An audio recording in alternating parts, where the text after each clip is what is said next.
আন্তরিক শুভেচ্ছা এবং অভিনন্দন জানাচ্ছি। যে এক ভাই আগে কমেন্টস করেছে যে সব ঠিক আছে, ধন্যবাদ। কারণ হচ্ছে আমরা দেখাতে পারলে দেখাতে পারতাম, হেডফোনটা একটু তার প্রবলেম আছে, এ কারণে অনেক সময় একটু কমেন্টস করে জেনে নেই যে কথাগুলো ক্লিয়ার শোনা যাচ্ছে কিনা। আজকের লাইভের আমার ক্যাপশনটি আপনারা দেখেছেন, যে আমার একটি ক্যাপশন হচ্ছে যে এই নৈরাজ্যের থেকে উত্তরণের পথটা কী এবং কে দিবে মুক্তি। কারণ বর্তমানে দেশে যে একটা নৈরাজ্যকর অবস্থা চলছে, যে মানুষের ওইভাবে কাঙ্ক্ষিত মাত্রার বাক স্বাধীনতা নাই, রাজনীতি করার, সভা সমাবেশ মিছিল মিটিং করার অধিকার অনেক ক্ষেত্রেই সংকুচিত, যেটি একটি সাংবিধানিক অধিকার যে মানুষের সভা সমাবেশ মিছিল মিটিং সংগঠন করার। অথচ আমি গত কয়েকদিন ধরেই বিভিন্ন বিষয়ের মানে খুব কিছু বিষয়ে শুনে খুব আশ্চর্যান্বিত হয়েছি যে একটি এলাকায় ধর্ষণের বিরুদ্ধে মানববন্ধন করবে, সেটির জন্য পুলিশের কাছ থেকে অনুমতি নিতে হবে। ধর্ষণের বিরুদ্ধে প্রতিবাদ করতে হলে কেন পুলিশের কাছ থেকে অনুমতি নিতে হবে? তো ছাত্র অধিকার পরিষদের, যুব অধিকার পরিষদের, শ্রমিক অধিকার পরিষদের সারা দেশের নেতাকর্মীরাই আপনারা জানেন যে বিশেষ করে আমাদের রাজনৈতিক অঙ্গীকার থেকে, যে আমাদের যে রাজনৈতিক অঙ্গীকার, যে জনতার অধিকার আমাদের অঙ্গীকার, সেই জনতার অধিকার আদায়ের জন্য আমরা চেষ্টা করে যাচ্ছি আমাদের সীমিত সামর্থ্যের মধ্যে দিয়ে আমরা যতটুকু পারি। সেজন্য আমরা যখনই আমাদের চোখের সামনে কোনো অন্যায়, অনিয়ম কিংবা চরম মাত্রার দুঃশাসনের স্মৃতি বা চিহ্ন আমরা দেখতে পাই, আমরা সেটি নিয়ে কথা বলার চেষ্টা করি, প্রতিবাদ করার চেষ্টা করি। সে কারণে সারা দেশের ছাত্র অধিকার পরিষদের নেতাকর্মীরা, বর্তমানের যে সরকারি দলের নেতাকর্মী, ছাত্রলীগ, আওয়ামী লীগের নেতাকর্মীদের দ্বারা বিভিন্ন সময় হুমকির শিকার, কখনো সরাসরি হামলার শিকার। কিছুদিন আগেও আপনারা দেখেছেন নোয়াখালীর চর আন্ডার একটি ইউনিয়নে আমাদের যুব অধিকার পরিষদের কয়েকজন নেতাকর্মী, 30-35 জন হবে না, 20-25 জনের মতো, তারা চা খাচ্ছিল। সেখানে যুবলীগের নেতাকর্মীরা অতর্কিতভাবে হামলা করেছে, যে এবং তাদেরকে হুমকি দিয়েছে যে তাদেরকে এলাকা ছাড়া করা হবে। যে আরেকটা কথা আমি যেটা বলতে চাচ্ছিলাম মূলত আজকের লাইভ থেকে, যে নুরুল হক নূর নামে আগের যে পেজটি থেকে আমি লাইভে আসতাম, ওই পেজটি দুষ্কৃতিকারীরা হ্যাক করেছে। ওই পেজটি এখন পাওয়াও যাচ্ছে না। আমি জানি না আসলে প্রকৃতপক্ষে যে পেজটির কী হয়েছে। এর আগেও এই পেজটিও যেমন সম্ভবত 7.5 লাখের মতো ফলোয়ার্স হয়েছিল, এর আগেও এরকম একটি 7.5 লাখের মতো ফলোয়ার্সের পেজ, সেটি আপনার বিশেষ করে দুষ্কৃতিকারীরা রিপোর্ট করে বা নানাভাবেই বন্ধ করে দিয়েছে। কারা বন্ধ করতে পারে সেই দুষ্কৃতিকারা, আশা করি সেটি আপনাদের আর বোঝার বাকি নেই। তো আজকে যে আমার এই পেজটি যে মানে হ্যাক হলো, বা আমি জানি না কী কারণে বন্ধ করে দেওয়া হলো, সেখান থেকে আমার একটা ধারণা যে যেহেতু আপনারা দেখেছেন এই পেজে আমি পরশুদিন একটা লাইভ করেছিলাম, যে লাইভে যে আমাদের বিরুদ্ধে যে মিথ্যা, ভিত্তিহীন এবং উদ্দেশ্য প্রণোদিতভাবে যে মামলাটি দেওয়া হয়েছে আমাকে জড়িয়ে, যে মামলার সাথে আমি ন্যূনতম সংশ্লিষ্টতা নই বা সংশ্লিষ্ট নই, কিন্তু তারপরেও মিডিয়া কিংবা সারা দেশে যেভাবে আমাকে কালার করে মামলা দেওয়া হলো, যে ভিপি নূর বিরুদ্ধে ধর্ষণের মামলা, ভিপি নূরের বিরুদ্ধে ধর্ষণের অভিযোগ, অথচ ওই অভিযোগকারী শিক্ষার্থীর মামলা ছিল যে ভিপি নূর ধর্ষণ করেনি, ধর্ষণের বিচার না করায় ভিপি নূরের বিরুদ্ধে মামলা দেওয়া হয়েছে। অথচ মিডিয়া, বিশেষ সব মিডিয়া না, আমি বলবো যে কিছু মিডিয়া এবং কিছু মানে বলবো যে আসলে নীতি নৈতিকতাহীন সাংবাদিকও বটে, যে যারা এই কাজটি করেছে, যে আমাকেই একেবারে ধর্ষক বানিয়ে দিয়েছে। এবং মিডিয়ার হেডলাইন ভিপি নূর, যেখানে প্রধান আসামি হাসান আল মামুন, নাজমুল হাসান সোহাগ, সরাসরি তাদের বিরুদ্ধে ধর্ষণের অভিযোগ, সেখানে হাসান আল মামুনের নাম নাই ওইভাবে, নাজমুল হাসান সোহাগের নাম নেই ওইভাবে, সব জায়গায় ভিপি নূর, ভিপি নূর। কারণ হচ্ছে ভিপি নূরের নামটা জড়ালে এই নিউজের কাটতি ভালো হবে, ভিপি নূরের নামটা জড়ালে এইটার ভিউয়ার ভালো হবে, ভিপি নূরের নামটি জড়ালে এটা একটু চমকপ্রদ হবে।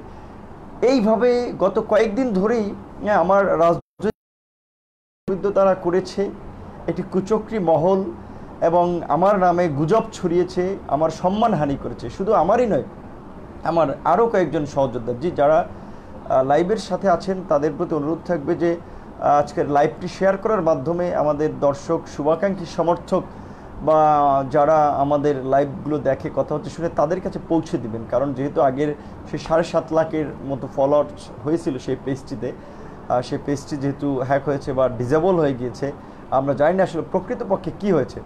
নতুন এই পেজটি থেকে আপনারা সকল ধরনের আপডেট পাবেন, সেখানে সবাই যেন পেতে পারে, সেজন্য লাইভটি শেয়ার এবং শেয়ারের মাধ্যমে, লাইক শেয়ারের মাধ্যমে কানেক্টেড থাকুন। তো যেটি বলছিলাম যে দেখেন, এই অভিযোগকারী সেই শিক্ষার্থী বলেছে যে বিভিন্ন ধর্ষক নয়, অথচ আমার সেই শহর থেকে গ্রামের সমস্ত জায়গার মানুষজনের কাছে রিপ্লাই দিতে দিতে আমি নিজেই এক প্রকারের আসলে হয়রানের শিকার। তারপরে আমাদের যে সহযোদ্ধা ঢাকা বিশ্ববিদ্যালয়ের ছাত্র অধিকার পরিষদের কর্মী আবদুল্লাহিল বাকি, যার বাবা একজন প্রাইমারি স্কুলের শিক্ষক, আজকে গ্রামে তারা মুখ দেখাতে পারছেন না যে তার বাবার বিরুদ্ধে, তার ছেলের বিরুদ্ধে ধর্ষণের মামলা হয়েছে। অথচ দেখেন তার বিরুদ্ধে যে অভিযোগটি ছিল যে তারা নাকি এই শিক্ষার্থীর বিরুদ্ধে কুৎসা রটিয়েছে, একই অভিযোগ ঢাকা বিশ্ববিদ্যালয়ের শিক্ষার্থী আমাদের ছাত্র অধিকার পরিষদের কেন্দ্রের যুগ্ম আহ্বায়ক সাইফুল ইসলাম এবং আপনার কি বলে আমাদের যে নাজমুল হুদার বিরুদ্ধেও। এই নাজমুল হুদার মা আমার কাছে এসেছিল, তার বাবা নাই, কান্নায় ভেঙে পড়েছিল। আমি কি দিয়ে তাকে সান্ত্বনা দেব আমি বুঝাতে পারছিলাম না। একটা ছেলে খুব কষ্ট করে, তার বাবা মারা গেছে, পড়াশোনা করছে, নিজের পরিবারকে সাপোর্ট দিচ্ছে, তারপরেও দেশের টানে মানুষের জন্য বলা চলে যে কাজ করার নিমিত্তে, দেশের গণমানুষের অধিকার আদায়ের জন্য তারা ছাত্র অধিকার পরিষদ করে এবং সমস্ত অন্যায়ের বিরুদ্ধে সোচ্চার থাকে। সেই জায়গা থেকে নাজমুল হুদারা কথা বলেছে ডাকসু নির্বাচনের স্বাধীনতা সংগ্রামও নির্বাচন করেছে এবং তিনি একজন মুক্তিযোদ্ধার সন্তান, অথচ তাকেও এই ভিত্তিহীন মামলায় জড়ানো হলো এবং তার মা একজন বয়স্ক মানুষের হার্টের রুগী। ওই দিনকে আমি খুব মানে কি বলে বা আমি আতঙ্কে ছিলাম যে আল্লাহ না করুক যদি আবার তার মা একটা হার্ট স্ট্রোক করে কী হবে পরিণতিটা। তারপর সাইফুল ইসলামের পরিবার একইভাবে তারা মানে আসলে একটা সামাজিকভাবেও বলা চলে একটা চাপের মুখে আছে, হেও প্রতিপন্ন হচ্ছে, অথচ এই ছেলেগুলোর বিরুদ্ধে কোনো অভিযোগ ছিল না। অভিযোগ আমরা বলছি যে তার প্রধান অভিযোগটা ছিল হাসান আল মামুন এবং নাজমুল সোহাগের বিরুদ্ধে। এবং আমরা যেই জিনিসটা ইতিমধ্যেই জানতে পেরেছি যে নাজমুল সোহাগের সাথে তার বিয়ের কথাটি মোটামুটি আলোচিত ছিল বা বিয়ের কথাটি মোটামুটি চূড়ান্ত ছিল। নাজমুল সোহাগ তার পরিবারের সাথে যোগাযোগ ছিল, পারিবারিকভাবে তাদের যাতায়াত ছিল। সেটি হচ্ছে আমাদের যে ছাত্র অধিকার পরিষদের যে তদন্ত কমিটির প্রধান বিনিয়ামিন মোল্লার সাথে যে অভিযোগকারীর ভাইয়ের যে ফোনালাপটি আমরা ফাঁস হতে দেখেছি, সেখান থেকে আমরা জানতে পেরেছি। এবং অভিযোগকারীর ভাষ্য মতে যে হাসান আল মামুনের সাথেও তার প্রেমের সম্পর্ক ছিল। বাস্তব কথা হচ্ছে এটি আপনি সামাজিকভাবে মেনে নেই বা না নেই, এদেশের কৃষ্টি কালচারে সেটিকে স্বীকৃত দেখ আর না দেব, এদেশে অনেকগুলো ঘটনা হয়ে থাকে যে দেখা যায় আপনার প্রেমের সম্পর্ক থেকে অনেক সময় শারীরিক সম্পর্ক কিংবা নানা ধরনের অন্তরঙ্গ অবস্থায় বা অন্তরঙ্গ সম্পর্কেও তারা জড়িত হয়। কিন্তু দেখা যাচ্ছে যে বিশেষ কিছু কিছু ক্ষেত্রে যখন এই সম্পর্কের অবনতি ঘটে তখন সেই পূর্বের ঘটনাগুলো যেগুলো মিউচুয়ালি হয়েছিল বা পারস্পরিক সম্মতিতে হয়েছিল, সেই সব ঘটনাকে অনেকে ধর্ষণের ঘটনা বলে আখ্যায়িত করার চেষ্টা করে। কিছুদিন আগে আপনারা দেখেছেন যশোরের সম্ভবত আপনার একটি ধর্ষণের মিথ্যা মামলায় আপনার মায়ের সাজা হয়েছে, কারণ তারা জায়গা জমি নিয়ে বিরোধ, সেখানে আপনার ধর্ষণের মতো একটি অভিযোগে মামলা করেছিল এবং সে কারণে আপনার সেই অভিযোগকারীর মাকে আপনার 5 বছরের কারাদণ্ড দিয়েছে আদালত। তো এটি আমি মনে করি খুবই ইতিবাচক এবং যে বিশেষ করে যারা অন্যায়ভাবে কাউকে হয়রানি করতে চায় তাদেরও তো একটা পানিশমেন্টের আওতায় আনা উচিত। এই যে বিরোধী দলের নেতাকর্মীরা, ভিন্ন মতের মানুষগুলো শত সহস্র মিথ্যা মামলায় তারা জর্জরিত, যে কি বাসে আগুন দিয়ে মানুষ মেরেছে, ককটেল মেরেছে, নাশকতার প্ল্যান করতেছিল, অথচ এই অভিযোগগুলো একেবারেই ভিত্তিহীন। আমার দেখা মতে কয়েকটি ঘটনা আমি দেখেছি যে ছাত্রদলের কয়েক নেতাকর্মী তারা আপনার একবার সেগুন বাগিচায় সেলুনে চুল কাটতেছিল, সেখান থেকে তাদেরকে তুলে নিয়ে গিয়ে তাদের বিরুদ্ধে নাশকতার মামলা দিল।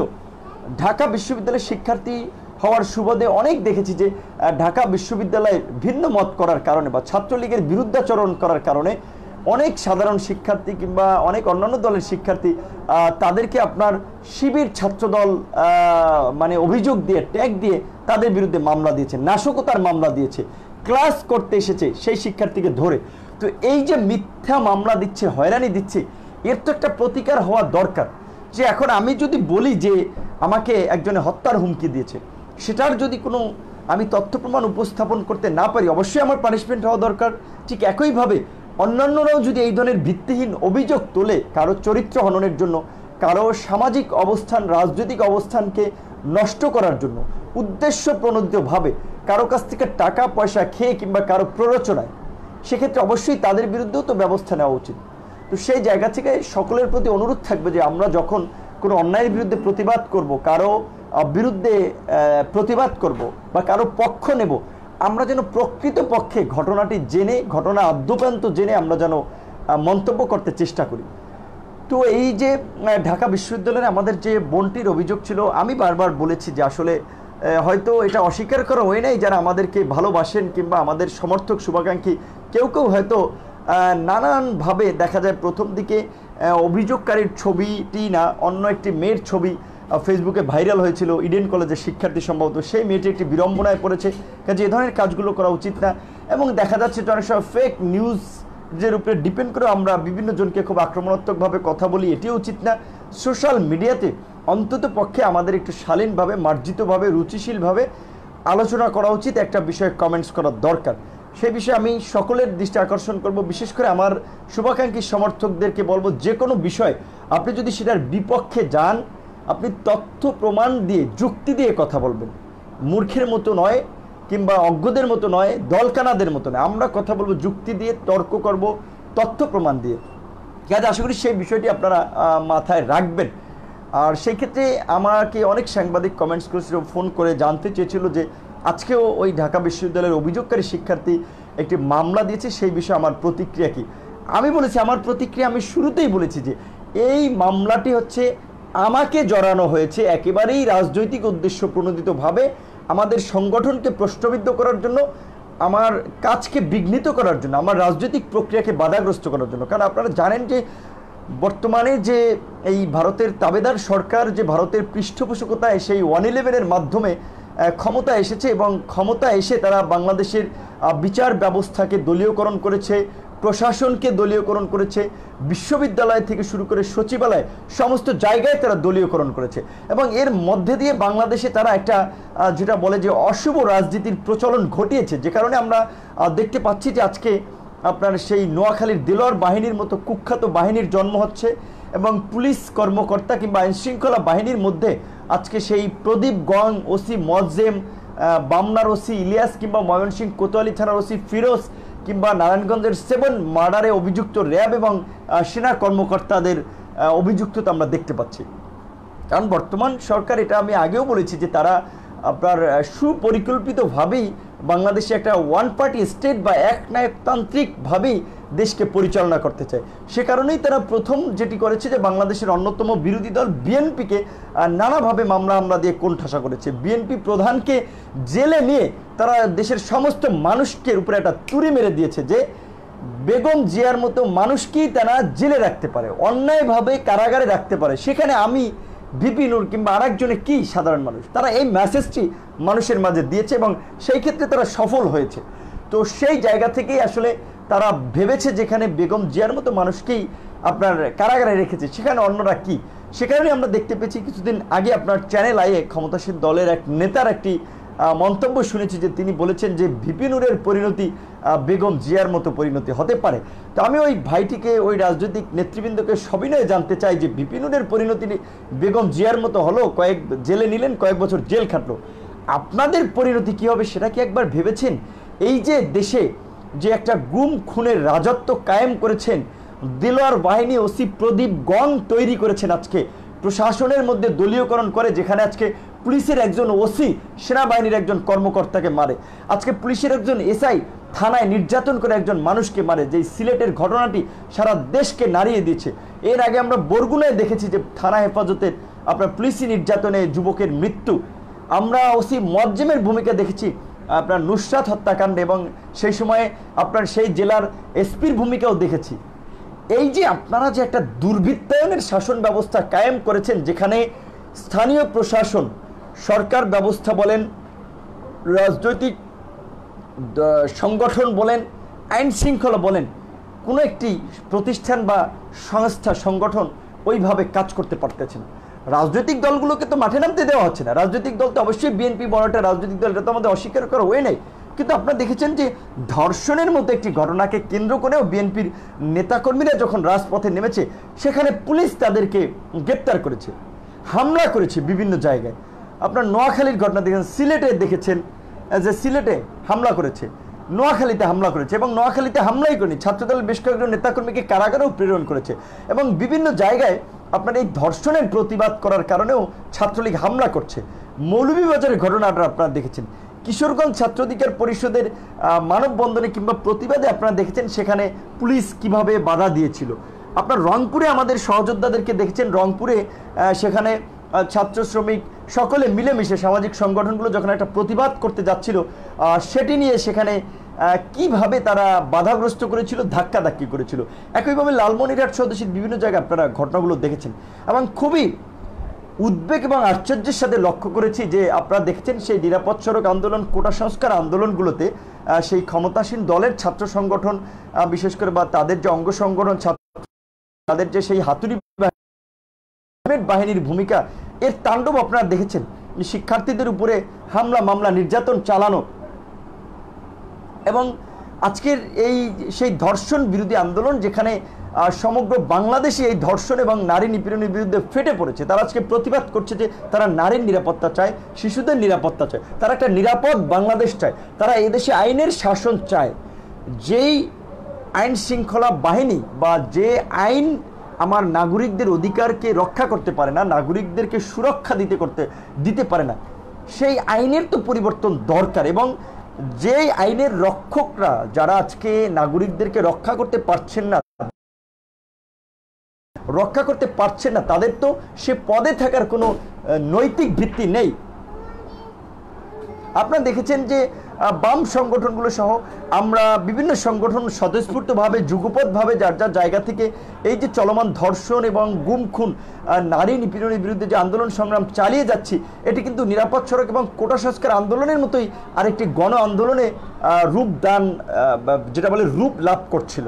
শিক্ষার্থীরা যার যার জায়গা থেকে বিভিন্ন জায়গায় দাঁড়িয়ে যাচ্ছিল। ঠিক তখনই এই সরকার যেহেতু বিভিন্ন সময় এখন বর্তমানে বা ডাকসু নির্বাচিত প্রতিনিধি হিসেবে ভিপি নূর একটা জায়গা তৈরি করে নিয়েছে, এবং এই বর্তমানে যে রাজনৈতিক শূন্যতা বা বর্তমানে যে দেশে অগণতান্ত্রিক পরিবেশ বা দমন পীড়নের মধ্যেও বিশেষ করে মানুষের অধিকার নিয়ে কথা বলার কারণে জেল জুলুম অত্যাচার নির্যাতনের মুখেও আপসীন ভূমিকায় থেকে যে একটা রাজনৈতিক জায়গা করে নিয়েছে ভিপি নূর, সেখানে ক্ষমতাসীন দল অনেক আগে থেকেই তারা একটি অস্বস্তিতে বা বিভ্রান্তিতে ভুগেছিল, যে কারণে তারা আপনারা দেখেছেন সেই ডাকসু নির্বাচনের শুরু থেকে যেদিন ফলাফল ঘোষণা করেছে, সেই সিনেট ভবন থেকেই ছাত্রলীগের প্রতিবাদ শুরু হয়েছে যে ভিপি নুরুলকে মানি না, সব পদ মানে।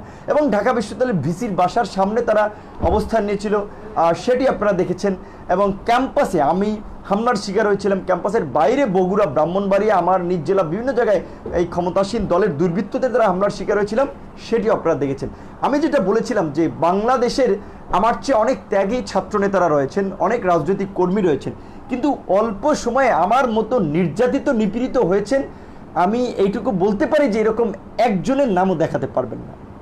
সেই জায়গা থেকে বলছি যে তারা তো শুরু থেকেই ভিপি নূরকে প্রতিপক্ষ মনে করে এবং ভিপি নূরকে ফাঁসানোর জন্য নানা ধরনের ষড়যন্ত্র তারা করেছে।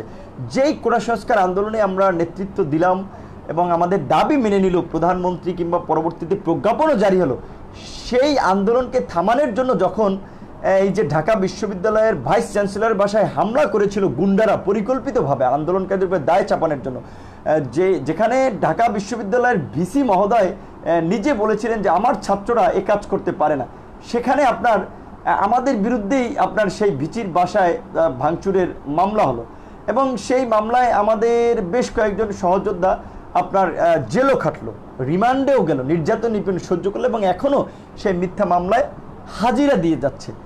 তারপরে নিরাপদ সড়ক আন্দোলনে দেখেছেন আমাদের রাতুল লুমাকে কিভাবে জড়িয়েছে তারা। তারপরে আসেন ডাকসু নির্বাচনে, যেই ডাকসু নির্বাচনে বিপি হয়েছে, বিপি হওয়ার পরে বর্তমান প্রধানমন্ত্রীও গণভবনে ডেকেছে, আমরা গিয়েছি। সেই ডাকসু নির্বাচনে ব্যালট বাক্স ছিনতাইয়ের অভিযোগে আপনার কিংবা প্রভোস্টকে লাঞ্ছিত করার অভিযোগে ভিপি নুরের বিরুদ্ধে মামলা হয়। গত বছরের 22শে ডিসেম্বর আমরা যখন ভারতে মুসলিমদের নাগরিকত্ব বঞ্চিত করার জন্য কিংবা মুসলিমদেরকে ভারত থেকে বিতাড়ন করার জন্য যে সিএএ এনআরসি নাগরিকপুঞ্জি আইনটি বা যেটি করার প্রস্তাবনা চলছিল, আলোচনা চলছিল, সেটি নিয়ে যখন সেখানে আন্দোলন হচ্ছিল, সেই আন্দোলনের প্রতি সংহতি জানিয়ে যে ভারতের যে চরিত্র, একটা অসাম্প্রদায়িক ভারত, গণতান্ত্রিক ভারত বা গণতান্ত্রিক ইন্ডিয়া, হ্যাঁ, সেই আন্দোলনের সাথে সংহতি জানাতে আমরা তখন ঢাকায় আমরা একটা প্রেস রিলিজ দিই এবং একটা ছোটোখাটো প্রোগ্রামের আয়োজন করেছিলাম।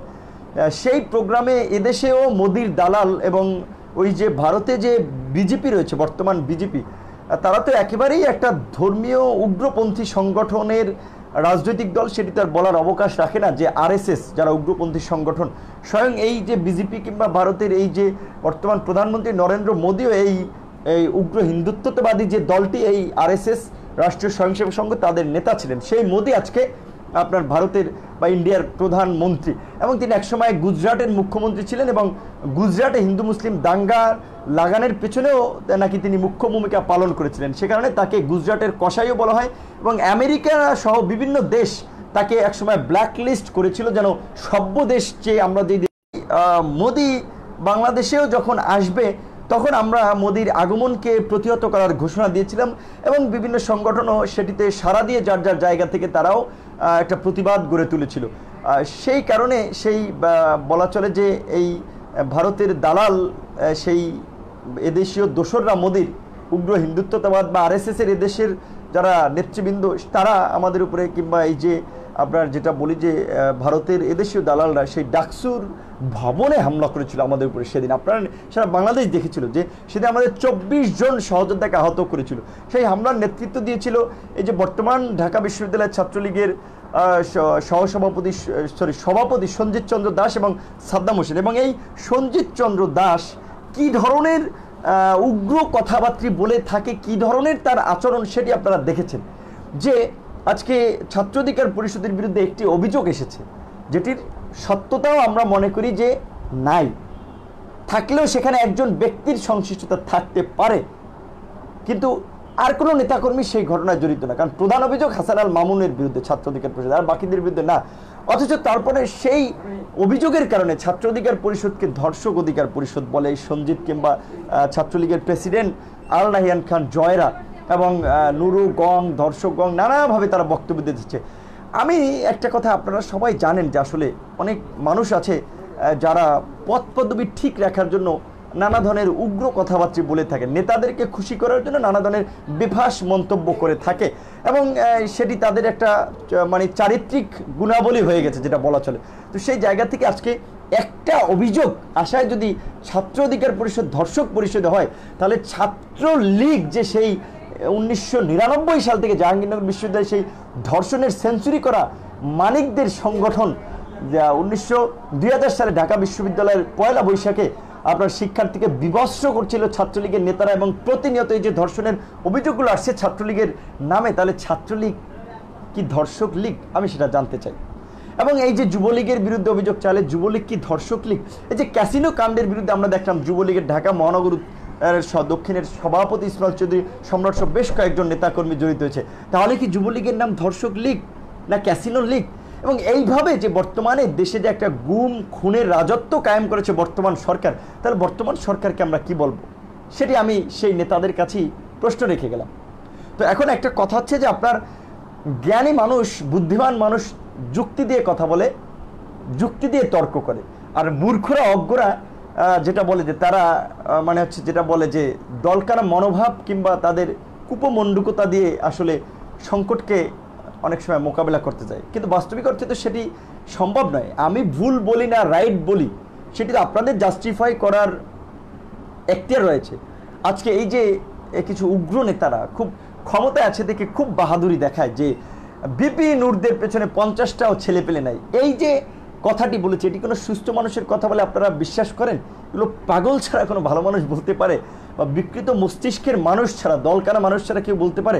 হাজার হাজার মানুষ নিয়ে তো মিছিল করেছি। তো যাই হোক, আমরা তাদের কাউন্টারে যাব না, আর সেটি নিয়ে কথা বলবো না। আমরা একটা জিনিস বলতে চাচ্ছি যে কে কী বললো সেটি আমাদের মুখ্য বিষয় না বা বিবেচ্য বিষয় না। আমরা আমাদের লক্ষ্য উদ্দেশ্য নিয়ে কতটুকু কাজ করতে পারছি এবং আমরা আমাদের লক্ষ্য উদ্দেশ্যে আছি কিনা সেটাই আমাদের মুখ্য বিষয়। সে কারণে আমি ছাত্র অধিকার পরিষদ, যুব অধিকার পরিষদ, শ্রমিক অধিকার পরিষদের নেতৃবৃন্দের প্রতি একটা আহ্বান জানাবো যে আপনারা ইতিমধ্যেই জেনেছেন যে আমাদের নতুন ধারার যে রাজনৈতিক দল বিনির্মাণের অংশ হিসেবে আমরা নাগরিকদের নিয়ে একটা নাগরিক প্ল্যাটফর্ম ঘোষণা করার জন্য সিদ্ধান্ত নিয়েছি, যে বাংলাদেশ গণ অধিকার পরিষদ নামে।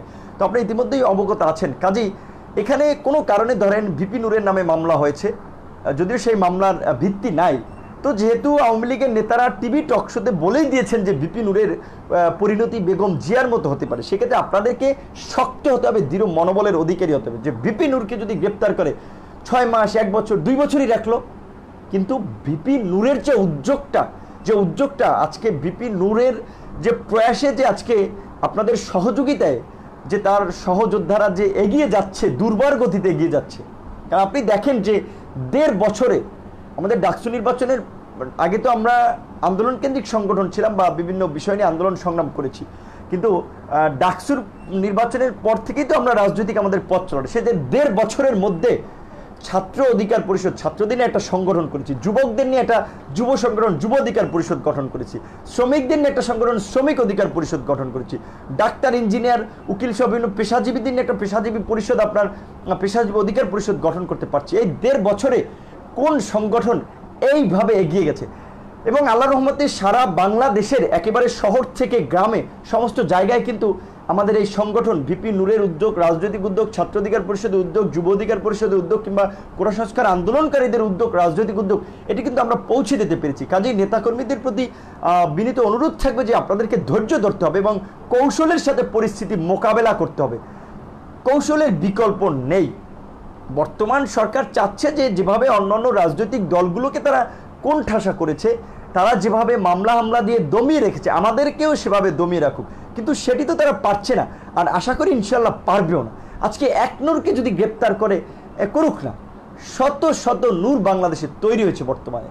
তো তারপরে আমি বিশেষ করে আমার নেতাকর্মীদের পাশাপাশি অন্যান্য রাজনৈতিক দলের নেতাকর্মীদের প্রতিও সবিনয় একটা অনুরোধ করব যে আজকে বাংলাদেশে দীর্ঘদিন ধরেই যে গণতন্ত্রের সংকট চলছে, আইনের শাসনের যে সংকট চলছে, ফ্যাসিবাদী শাসন ব্যবস্থার জাতাকলে যে নাগরিক জীবন পিষ্ট হচ্ছে, আজকে কি ছাত্র, কি সাংবাদিক, কি বিশ্ববিদ্যালয়ের শিক্ষক, কি সমাজকর্মী, কেউই আজকে নিরাপদ নাই সরকারের কাছে। যেটা জাফরুল্লাহ চৌধুরী কিছুদিন আগে প্রেস ক্লাবের একটি বক্তব্য বলছে যে আমরা কেউই নিরাপদ না। আমিও সেটা বলি যে দেখেন আজকে কে নিরাপদ বলেন? এই করোনাকালীন সময়ে যেভাবে মিথ্যা এবং ভিত্তিহীন মামলায় যেভাবে আপনার বিভিন্ন শ্রেণী পেশার মানুষকে যেভাবে আপনার কারারুদ্ধ করলো, মিথ্যা মামলা দিয়ে হয়রানি করলো, আপনারা তো সবাই দেখেছেন। এই মামলাগুলো যে সব অভিযোগে করা হয়েছিল, সেগুলো যে একটা ঠুনকো অভিযোগ, সেটা তো আর বলার অবকাশ রাখে না, আপনারা তো দেখেছেন। তারপরে এই যে বর্তমানে যে ধর্ষণের মহামারী দেশে চলছে, এই যে দেলোয়ার বাহিনীর, যেটা বিভিন্ন গণমাধ্যমের সংবাদে উঠে এসেছে যে এই দেলোয়ার বাহিনীর নোয়াখালীর বিভিন্ন ইউনিয়ন ভিত্তিক গড়ে উঠেছে এবং এর পেছনে রাজনৈতিক দলের নেতারা মদত দিচ্ছে। এবং এই দেলোয়ার বাহিনী, আজকে নোয়াখালীর ঘটনাটি চাঞ্চল্যকর বিদেশ সেটি আলোচনা এসেছে, কিন্তু এই দেলোয়ার বাহিনী কিন্তু সারা বাংলাদেশেই রয়েছে বর্তমান ক্ষমতাসীন দলের ছত্রছায়ায়। এবং এই দেলোয়ার বাহিনীর কাজ হচ্ছে যে ভোটের সময় কেন্দ্র দখল করা, বিরোধী দলের নেতাকর্মীদেরকে ঘর বাড়ি ছাড়া করা, হামলা করা, কিংবা বিরোধী দল কিংবা ভিন্ন মতের নাগরিকদের যখন কোনো সভা সমাবেশ হবে, মিছিল মিটিং হবে, সরকারের বিরুদ্ধে প্রতিবাদ হবে, তখন সেখানে হামলা করা। কাজে এই দুর্বৃত্তরা যখন অপকর্ম করে, তখন তো সরকারি দলের তাদেরকে তো প্যাট্রোনাইজ করতেই হয়, পৃষ্ঠপোষকতা করতেই হয়। সুতরাং এই স্বৈর শাসনের যদি অবসান না ঘটানো যায়, এই স্বৈর শাসনের অবসান ঘটিয়ে যদি দেশে গণতন্ত্র পূর্ণ প্রতিষ্ঠা না করা যায়, তাহলে তো এই ধর্ষক বাহিনীর তাণ্ডব তো থামানো যাবে না। আজকে ওই যে ওসি প্রদীপ একজন সেনা অফিসারকে মেরে আপনার একটা বিদেশি দূতাবাসে যোগাযোগ করে, কেন? ইমাজিন যে এটি কোনো সামান্য বিষয়। আপনি মনে করেন তিনি কেন ওই ইন্ডিয়ান দূতাবাসে যোগাযোগ করেছিল? অবশ্যই মারার পেছনের ঘটনার সাথে ইন্ডিয়ান দূতাবাসের একটা সংশ্লিষ্টতা ছিল। আজকে অনেক দেশপ্রেমিক সেনা অফিসার, তাদেরকে দেশ ছাড়তে হয়েছে। এখন আমরা দেখতে পাচ্ছি যে সোশ্যাল মিডিয়াতে তারা বিভিন্ন ধরনের কথাবার্তা বলছেন দেশ নিয়ে, অনেকগুলো কথা দেশের প্রতি খুবই ইতিবাচক, দেশের স্বাধীনতা সার্বভৌমত্বের পক্ষে, এবং অনেকগুলো কথা আবার আমি বলবো যে একটু বিব্রতকর আমাদের জন্য। তো এই যে তারা যে কথাগুলো বলছে, কেন বলছে? কিছু না হলে তো তারা এমনি এমনি বলে নেই। কেন তারা আজকে দেশের বাইরে? এই প্রশ্নের উত্তর খুঁজতে হবে। সে কারণে আজকে যদি আমরা বলছি যে দেশে একটা আইনের শাসন প্রতিষ্ঠিত না করা যায়, একটা গণতান্ত্রিক শাসন ব্যবস্থা গড়ে তোলা না যায়, তাহলে কে পুলিশ বলেন, কে আর্মি বলেন, কে সেনাবাহিনী বলেন, কেউ কারো কাছে আজকে নিরাপদ নয়। আজকে সমস্ত জায়গায় একটা বিশৃঙ্খলভাবে এই রাষ্ট্র চলছে বন্ধুগণ। সেই জায়গা থেকে আমরা বলছি বিভিন্ন রাজনৈতিক দলগুলো এনাফ ইজ এনাফ, অনেক হয়েছে, আর কত। আজকে ভিপি নূরের চরিত্র হননে মামলা করা হচ্ছে। আমি তো চ্যালেঞ্জ করে বলেছি যে তিনি ওই আপনি দেখেছেন যে একই অভিযোগে দুটি মামলা করেছে, দুটি থানায়, এবং তার অভিযোগের ধরনও ভিন্ন। প্রথম মামলায় লালবাগ থানায় যে মামলাটি করেছেন সেখানে তিনি করেছেন একভাবে, দ্বিতীয় মামলাটি করেছেন আরেকভাবে। অর্থাৎ প্রথম মামলা যেহেতু বিপিনুরের বিরুদ্ধে অভিযোগটি খুব জোরালো না, সেখানে দ্বিতীয় মামলায় খুব জোরালো একটা অভিযোগ করেছেন যে পরস্পর যোগ সাজে যে অপহরণ করে তাকে ধর্ষণের সহযোগিতা করেছে। দেখেন যে আমি মানে পরস্পর যোগ সাজেছে অপহরণ ধর্ষণের মতো একটা ঘৃণ্য মামলায় আমাদের সম্মান হানি করলো, যে এতগুলো ছেলের আমাদের যে রাজনৈতিক জায়গাকে প্রশ্নবিদ্ধ করলো, তার কোনো আপনাদের কাছে মূল্য নেই। আজকে এই যে তথাকথিত আপনার দু একটি সংগঠন কিংবা বিতর্কিত ব্যক্তিরা আজকে এটা নিয়ে খুব আপনার ফেব্রিকেটেড করে নিউজ প্রকাশ করতেছেন বা এটা নিয়ে খুব মাতামাতি করতেছেন। সে একজন নারী, তাকে একটা মন্তব্য করায় তার খুব সম্মানহানি ঘটেছে। এতগুলো ছেলের পরিবারকে যে আজকে একটা বিপর্যয়ের মুখে ফালালো, তাদের রাজনৈতিক অবস্থানটাকে যে প্রশ্নবিদ্ধ করলো। একই সাথে আপনাদের তো এটিও পর্যবেক্ষণ করতে হবে যে আসলে তিনি যে অভিযোগটি করছেন তার সত্যতা কতটুকু। আজকে আমি বলছি যে এই যে ঢাকা বিশ্ববিদ্যালয়ের বোনটির পাশে দেখেন কে রয়েছে, ছাত্রলীগ এবং ওই আওয়ামী লীগের লোকজন ছাড়া আর কেউ রয়েছে? কেউ তার পক্ষে একটা স্টেটমেন্ট দিয়েছে, কথা বলছে? তিনি বলছেন যে ঢাকা বিশ্ববিদ্যালয়ের জন্য লজ্জা। এই ছাত্রী বোনটির যে অভিযোগ আপনার জানুয়ারির 3 তারিখ ধর্ষণের শিকার হয়েছিল, অথচ দেখেন এই জানুয়ারির 5 তারিখে ঢাকা বিশ্ববিদ্যালয়ের একজন শিক্ষার্থীর ধর্ষণের ঘটনাকে কেন্দ্র করে সারা দেশ উত্তল হয়েছিল। আমরা অসুস্থ শরীর নিয়ে তখন আপনার এই যে আলটিমেটাম দিয়েছিলাম 48 ঘন্টার মধ্যে, যে কুর্মিটোলা যে ধর্ষণের ঘটনা ঘটলো 5 তারিখ, একই তো ঘটনা ধর্ষণ, তো তিনি কেন সে সময় অভিযোগ করলেন না? তো যাই হোক, সেটি তার ব্যক্তিগত বিষয়। তিনি যে অভিযোগ করেছেন সেটি তিনি তথ্য প্রমাণ দিবেন। আমি মিডিয়ার ভাই বোনদের প্রতি বিনীতভাবেই অনুরোধ করব, সবিনয় করজোরে অনুরোধ করব যে আপনারা আসলে সেই ছাত্রীর বক্তব্যটি ঢালাওভাবে প্রচার না করে এবং আমাদেরকে একেবারে চরিত্র হনন না করে প্রকৃত ঘটনাটা আপনারা জেনে আপনারা একটা নিরপেক্ষ জায়গা থেকে সত্যগুলো প্রচার করার চেষ্টা করেন। আজকে এই ক্ষমতাসীন দলের আপনার প্রধানমন্ত্রীর উপপ্রেস সচিব আশরাফুল আলম খোকন, তাকে ভেবেছিলাম ঢাকা বিশ্ববিদ্যালয়ের ছাত্র সাবেক, আপনার চ্যানেল আইয়ের সাংবাদিকতা করেছে, একজন প্রগতিশীল মানুষ হতে পারে, কিন্তু তার যে আপনারা একটু তার ফেসবুক স্ট্যাটাসগুলোতে যান, যে দেখেন যে একজন প্রধানমন্ত্রীর উপপ্রেস সচিব পদমর্যাদার কর্মকর্তা এইভাবে লিখতে পারে কিনা বা এই কথাগুলো বলতে পারে কিনা। কারণ প্রধানমন্ত্রী তো সবার প্রধানমন্ত্রী, আপনি আমি মানি বা নাই মানি, ভোট দিতে পারি বা নাই পারি, আমরা ভোটারবিহীন বলি আর যাই বলি, রাষ্ট্রের প্রধানমন্ত্রী তো বর্তমানে রাষ্ট্রের অভিভাবক। তো তার উপপ্রেস সচিব তিনি তো ছাত্রলীগ করলেও তার তো একটা নিরপেক্ষ দৃষ্টিভঙ্গি থাকবে। তিনি সেই কোটা সংস্কার আন্দোলন থেকে আমাদের বিরুদ্ধে নানা ধরনের গুজব ছড়িয়েছেন। এই আন্দোলনকে তার নেতৃত্বে আমি বলবো যে নানাভাবে প্রোপাগান্ডা ছড়ানো হয়েছিল যে এই আন্দোলন জামাত শিবিরের আন্দোলন, এই হ্যাং ট্যাং, অথচ দেখেন এই আন্দোলন সরকার বিরোধী আন্দোলন, সরকার পতনের আন্দোলন, অথচ সেই আন্দোলনের চূড়ান্ত রূপ আপনারা দেখেছেন। আমরা একেবারেই শান্তিপূর্ণভাবে আমাদের দাবি দেওয়া নিয়েই ফোকাসে ছিলাম। তারপর নিরাপদ সড়ক আন্দোলন নিয়ে তারা অপপ্রচার দেখেন, তার প্রিভিয়াস পোস্টগুলোতে গেলে আপনারা পাবেন। এবং কিছুদিন আগে চ্যানেল আইয়ের 3য় মাত্রার একটি প্রোগ্রামে আমি যুক্ত ছিলাম, সেখানে তিনি সরাসরি লাইভে তার ভেরিফাইড ফেসবুক অ্যাকাউন্ট থেকে কমেন্টস করেছেন। তিনি যদি সত্যবাদী হয়ে থাকেন, তিনি ফেসবুক অথরিটির মাধ্যমে একটা বিবৃতি দিয়ে প্রমাণ করুক যে খোকন ওই পোস্টে কমেন্টস করেনি। ওই লাইভটি তখন অনেক মানুষ দেখেছিলেন, অনেক মানুষ সাক্ষী রয়েছে তার কমেন্টসে। তিনি কমেন্টস করেছেন যে বিপিনুর তো ধর্ষক, এখানে প্রোগ্রামে আসলো কীভাবে? যেখানে ছাত্রীর অভিযোগ যে সে ধর্ষক নয়, ধর্ষণের বিচার না করায় তার বিরুদ্ধে অভিযোগ আছে, সেখানে তারা ধর্ষক বানিয়ে অপপ্রচার করছে, মেলাইন করছে, ফেব্রিকেটেড করছে। সুতরাং এই জায়গা থেকে তো বলার অবকাশ নেই যে এই ছাত্রীর পেছনেও একটা খুঁটি রয়েছে, পেছন থেকে কেউ কলকাঠি নাড়ছে। পৃথিবীর ইতিহাসে বোধহয় এমন আপনার অনশনের ঘটনা কম আছে যে একেবারে সুসজ্জিত প্যান্ডেল, ল্যাপটপ মানে কাঁথা বালিশ, তারপরে আপনার এই যে ফ্যান লাইট, একেবারে অন্যরকম একটা পরিস্থিতি। তারপরে আমরা বলছি যে একজন মানুষের প্রতিবাদ করার একটা গণতান্ত্রিক অধিকার রয়েছে, সেটাই নিয়ে আমরা কিছু বলবো না। কিন্তু এগুলো তো ছাত্রলীগের প্যাট্রোনাইজে এই আশিফুল আলম খোকনদের পৃষ্ঠপোষকতায় হচ্ছে, শুধুমাত্র ভিন্ন মতের রাজনীতি করার কারণে আজকে প্রলোভন দেখিয়েছে, তাদের দলে বেরাতে চেষ্টা করেছে, ব্যর্থ হয়ে বিভিন্ন মামলা দিয়েছে, হামলা করেছে। এখন তারা আজকে আমাদেরকে সেই হুমকি দিচ্ছে যে বেগম জিয়ার মতো পরিণতি হবে। আমরা বলতে চাই যে ক্ষমতার দাম্ভিকতা দেখায়েন না। এদেশের জনগণ যদি কালকে রাজপথে নেমে আসে, পরের দিন আপনাদেরকে করুণ নিষ্ঠুরভাবে ক্ষমতা থেকে বিদায় নিতে হবে।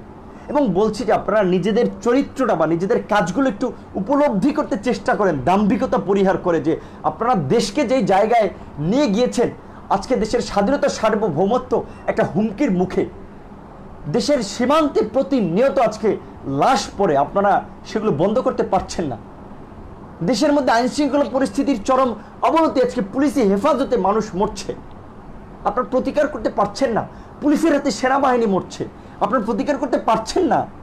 পুলিশ ধর্ষকদের পক্ষে অবস্থান নিচ্ছে, সেই ওসি মজ্জেম থেকে শুরু করে সাম্প্রতিক সময় আমরা দেখেছি আমাদের ছাত্র অধিকার পরিষদের একজন সংখ্যালঘু বন্ধু জুনুর রঞ্জন দাস এই ধর্ষণের বিরুদ্ধে প্রতিবাদ করে তাদের বিরুদ্ধে আপনার চর মারতে গেছে একজন পুলিশের ওসি। তো এই তো আপনাদের আইনশৃঙ্খলার অবস্থা, আপনারা পেঁচিয়ে ফেলেছেন। সাপ যেমন করাতে পেঁচালে সাপের অস্তিত্ব বিলীন হয়ে যায়, আপনারা সেভাবেই আজকে পেঁচিয়ে পড়েছেন আপনাদের অস্তিত্ব বিলীনের পথে। আপনারা যেভাবে এই দেশকে একটি ব্যর্থ রাষ্ট্রের দিকে নিয়ে যাচ্ছেন, এদেশের জনগণ অনেক সহ্য করেছে, আর সহ্য করবে না। আমি জনগণকে একটা কথাই বলবো যে আজকে দেশে অনেক কাঠখড় পুড়িয়েও আজকে ভিন্ন মত কিংবা বিরোধী রাজনৈতিক দলসমূহের মধ্যে একটা ঐক্যের কথাবার্তা চলছে, একটা ঐক্যের জায়গায় তারা যেতে পারে। এবং আশা করি যে দেশের স্বাধীনতা সার্বভৌমত্বের প্রশ্নে, দেশের গণতন্ত্রের প্রশ্নে এবং দেশের বাংলাদেশ সংস্কারের একটা নতুন কর্মসূচি ভিত্তিক আন্দোলন সামনে আপনারা দেখতে পাবেন। সেই আন্দোলনে বাম ডান যারাই আন্দোলনের ডাক দেখ, সেখানে যদি দেশের মানুষের অধিকারের কথা থাকে, বিচার বিভাগের স্বাধীনতার কথা থাকে, গণমাধ্যমকে স্বাধীন গণমাধ্যমের কথা থাকে, নাগরিকদের অধিকার নিশ্চিতের কথা থাকে, সর্বোপরি বাংলাদেশের স্বাধীনতা সার্বভৌমত্বকে অক্ষুণ্ণ রাখার কথা থাকে, গণতন্ত্রকে প্রাতিষ্ঠানিক রূপদানের কথা থাকে, আপনারা সেই আন্দোলনে অংশগ্রহণ করবেন। আমি হয়তো আপনাদের সাথে জানি না আসলে কতদিন আপনাদেরকে এই ভয়েসগুলো দিতে পারবো, বার্তাগুলো দিয়ে যেতে পারবো, কারণ বর্তমানের এই ভোটারবিহীন সরকার যেভাবে আমাদের কণ্ঠ রুদ্ধ করার জন্য আমাদের পেছনে লেগেছে, তাতে কখন কি হয়ে যায় বলা যায় না। সেই জায়গা থেকে আপনাদের প্রতি অনুরোধ থাকবে, আমরা অনেক রাজনৈতিক আমরা অনেক বিভাজনের রাজনীতি করেছি, আর বিভাজনের রাজনীতি করে আমরা এই স্বৈর শাসকদেরকে সুযোগ দেব না, আমরা দিতে চাই না। এই স্বৈর শাসনের মাধ্যমে আমরা বাংলাদেশের আইন শৃঙ্খলা ব্যবস্থাকে ধ্বংস হতে দিতে চাই না। এই স্বৈর শাসনের মাধ্যমে আমরা জনগণের ন্যায় বিচার থেকে জনগণকে বঞ্চিত করতে চাই না। এই স্বৈর শাসনের মাধ্যমে আমরা আজকে একটি পরাধীন গণমাধ্যম কিংবা একটি নিয়ন্ত্রিত গণমাধ্যম আমরা চাই না। এই স্বৈর শাসনের মাধ্যমে আমরা দেশের স্বাধীনতা সার্বভৌমত্বকে আজকে আর হুমকির মুখে দেখতে চাই না। সে কারণে আপনাদের প্রতি জোরালো অনুরোধ থাকবে যে বাম ডান যেই রাজনীতি করেন না কেন, আজকে বাংলাদেশের প্রশ্নে, বাংলাদেশের মানুষের প্রশ্নে কিছু মৌলিক দাবি দেওয়ার ভিত্তিতে যেন আমরা সবাই একটা ঐক্যবদ্ধ আন্দোলনের দিকে ধাবিত হই। অন্যথায় এই দেশের মুক্তি নাই, এই জাতির মুক্তি নাই। আজকে বাস্তব কথা, বিএনপি একটা বড় রাজনৈতিক দল হতে পারে, তারা এককভাবে এই জাতির মুক্ত করতে পারবে না। বর্তমানের যে দৈত্য দানবীয় যে স্বৈর শাসন জাতির ঘাড়ে চেপে বসেছে এবং বিদেশি মদত পুষ্ট তারা, সে কারণে একটা গণ আন্দোলন তৈরি করতে হবে এবং সেই গণ আন্দোলনে অবশ্যই সকল রাজনৈতিক দলের একটা অংশগ্রহণ থাকতে হবে। এবং আমরা বারবার বলবো যে এই সরকার কিন্তু জনগণের দৃষ্টিকে ভিন্ন খাতে প্রবাহিত করার জন্য আপনার এক এক সময় তারা আপনার এক একটা ইস্যু ক্রিয়েট করে, সেদিকেও আপনাদেরকে সচেতন থাকতে হবে। যে বিষয়টি আমরা বলছি যে সরকারের ছুড়ে দেওয়া ইস্যু নয়, বরং জনগণের দাবি দেওয়া সম্বলিত ইস্যুতে সরকারকে কম্প্রোমাইজ করতে বাধ্য করতে হবে, সরকারকে মেনে নিতে বাধ্য করতে হবে। যেমন আপনি দেখেন, আমরাও এই ধর্ষণের যে কার্যকরী আইনটি সেটি করার জন্য, বর্তমান আইনের সংশোধন করার জন্য এবং ধর্ষিতা যেন বিচার পেতে পারে, আইনের প্রতিকার পেতে পারে এবং এই ব্যর্থ স্বরাষ্ট্রমন্ত্রীর পদত্যাগ সহ নানান দাবি আমরা করেছি। বাম সংগঠনগুলোর দাবি, আমাদের দাবিগুলো কিন্তু প্রায় সেম। কাজে এই যে আমাদের মধ্যে একটা বলা চলে যে একটা কমন আন্ডারস্ট্যান্ডিংয়ের জায়গা দেশের স্বার্থে মানুষের সাথে, এই জায়গাটা থাকতে হবে। ঠিক এই জায়গা থেকে আমি বলবো আজকে বাম ডান সকলে আজকে ঐক্যবদ্ধ হন। অন্যথায় এই বিচ্ছিন্নভাবে আমরা প্রেস ক্লাব, শাহবাগ, বিভিন্ন জায়গায় যার যার দলের ব্যানার নিয়ে যদি দাঁড়াই বলি যে এই সরকার 30শে ডিসেম্বরের মানুষের ভোটাধিকার 29 তারিখ হরণ করে তারা একটি কলঙ্কিত নির্বাচন করেছে। এই সরকার ক্ষমতার উদ্ভাবন করেছে নোয়াখালীর 4 সন্তানের জননীকে ধর্ষণের মাধ্যমে। সুতরাং এরা ধর্ষকের পৃষ্ঠপোষক। কাজ হবে না কোনো, যদি না আমরা একটা ঐক্যবদ্ধ জায়গা আসতে না পারি। কাজী বন্ধুগণ, আপনার প্রতি বিনীত অনুরোধ থাকবে, দেশের অনেক ক্ষতি আমরা করেছি, আমাদের জাতীয় ঐক্য গঠন না হয় দয়া করে আপনারা এখন একটা জাতীয় ঐক্যর প্রক্রিয়ার দিকে যান।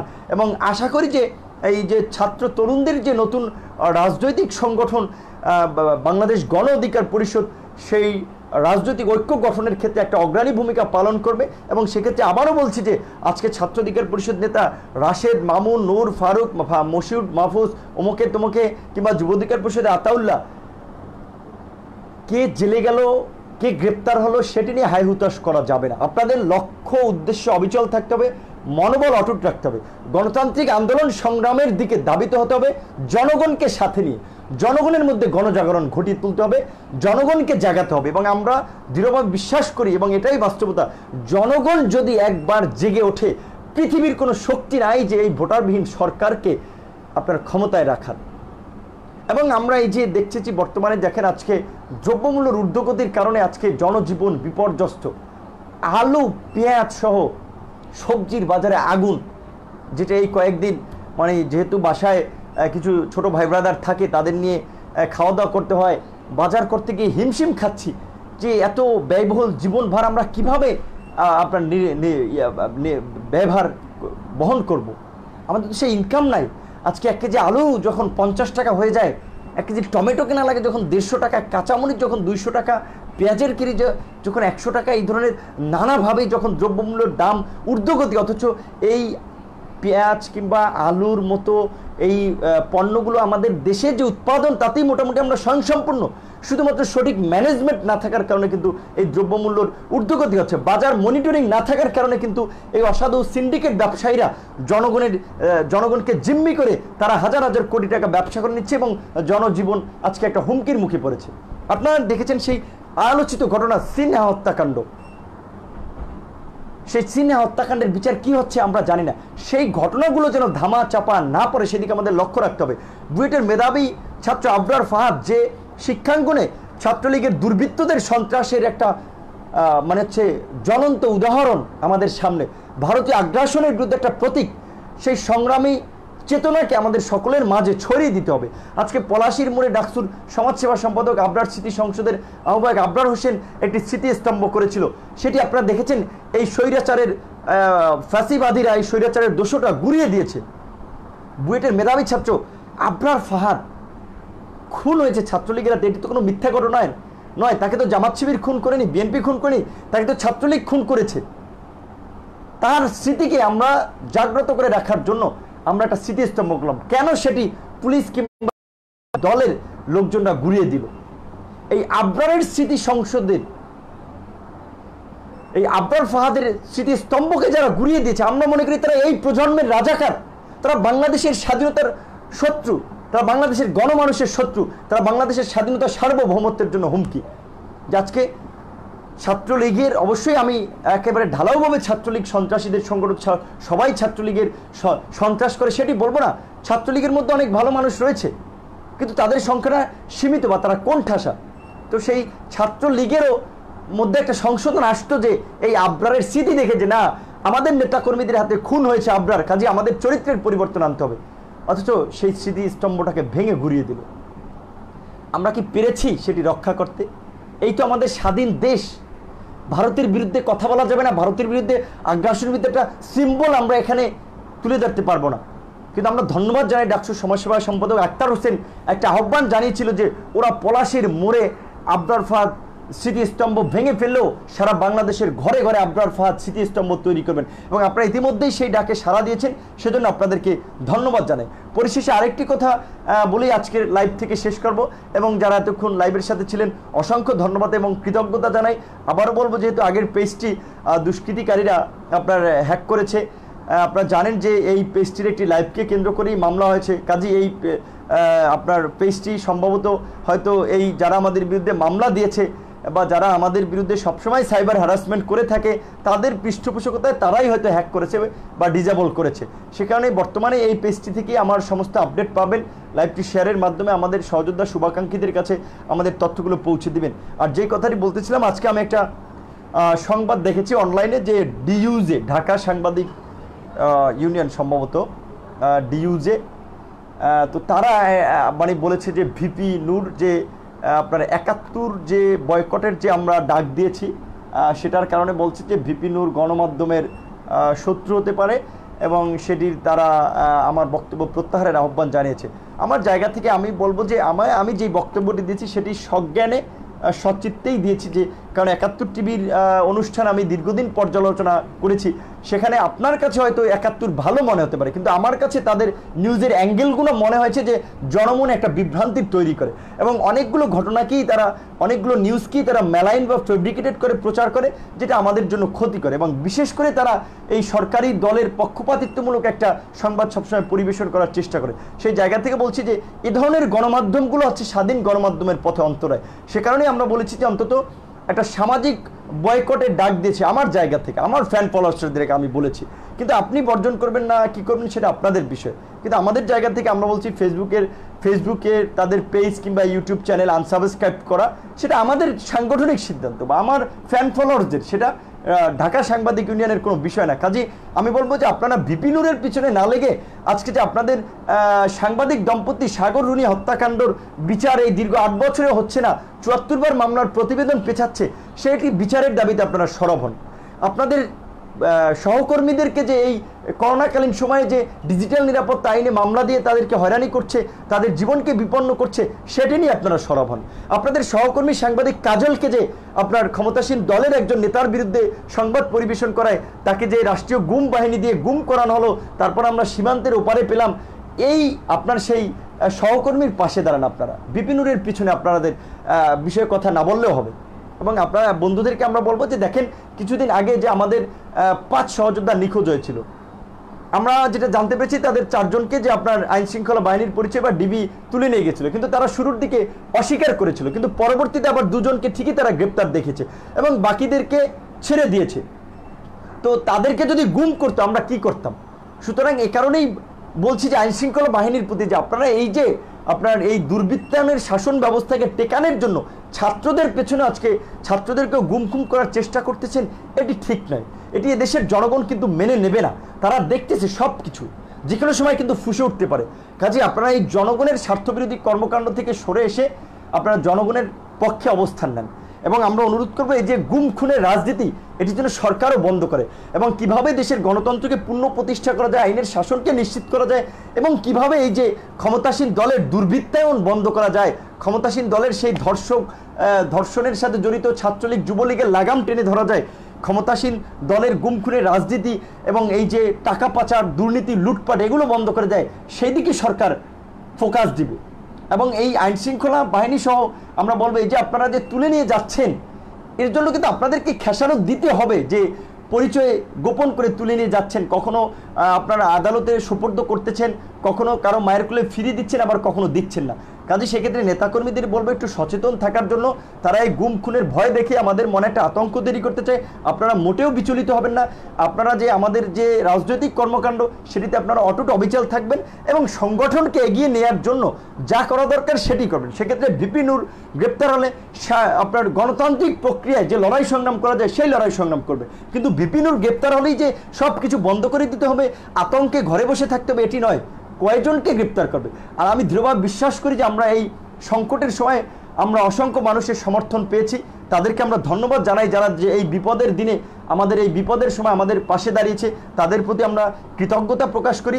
এবং আমরা একটা কথাই বলতে চাই যে আমরা আজকে ব্যক্তি স্বার্থে কিছু করছি না, আমাদের প্রয়োজনে কিছু করছি না, যা করছি এদেশের মানুষের জন্য কথা বলতেছি, কাজ করতেছি, এদেশের গণতন্ত্রকে প্রাতিষ্ঠানিক রূপ দানের জন্য কথা বলতেছি, এদেশের স্বাধীন বিচার বিভাগ নিশ্চিত করার জন্য কথা বলতেছি, এদেশের স্বাধীন গণমাধ্যম নিশ্চিত করার জন্য কথা বলতেছি, সর্বোপরি মানুষের গণতান্ত্রিক অধিকার আদায়ের জন্য লড়াই সংগ্রাম করছি। কাজেই এই লড়াই সংগ্রামে আমরা যখন বিপদে পড়বো, সেখানে যদি আপনাদের সহযোগিতা না পাই, তাহলে আপনারাও বিপদে পড়বেন, এবং আপনারা যেমন আমাদের বিপদে দাঁড়াবেন না, আপনাদের বিপদেও কিন্তু তখন জনগণ দাঁড়াবে না। কাজেই আজকে জনগণের মধ্যে একটা ঐক্য গড়ে তুলতে হবে, সবসময় নির্যাতিতদের সাথে দাঁড়িয়ে, নিপীড়িতদের সাথে দাঁড়িয়ে। এবং আমরা যে স্লোগানটি তুলছি যে নিপীড়িত জনতা গড়ে তোলো একতা, ছাত্র যুবক জনতা গড়ে তোলো একতা। কারণ আজকে ক্ষমতাসীন দল আওয়ামী লীগ এবং এই যে আওয়ামী লীগের সুবিধাভোগীরা ছাড়া সমস্ত জনগণই আজকে অশান্তিতে, সমস্ত জনগণই আজকে এই সরকারের নির্যাতন নিপীড়নের শিকার। তো সর্বশেষ এই আহ্বানটি জানাবো, আজকে দেশের স্বার্থে, জনগণের স্বার্থে সবাই ঐক্যবদ্ধ হন। আশা করি যে অন্তত আমরা এই স্বৈর শাসন বেশি দিন দীর্ঘায়িত হবে না, যদি আমরা জনগণ ঐক্যবদ্ধ হতে পারি, এবং তাদের পতন সময়ের ব্যাপার, যদি আমরা জনগণ ঐক্যবদ্ধ হতে পারি। সেই জনগণকে ঐক্যবদ্ধ হওয়ার আহ্বান জানিয়ে আজকের মতো এখানে শেষ করছি। ধন্যবাদ, সকলে ভালো থাকবেন, সুস্থ থাকবেন।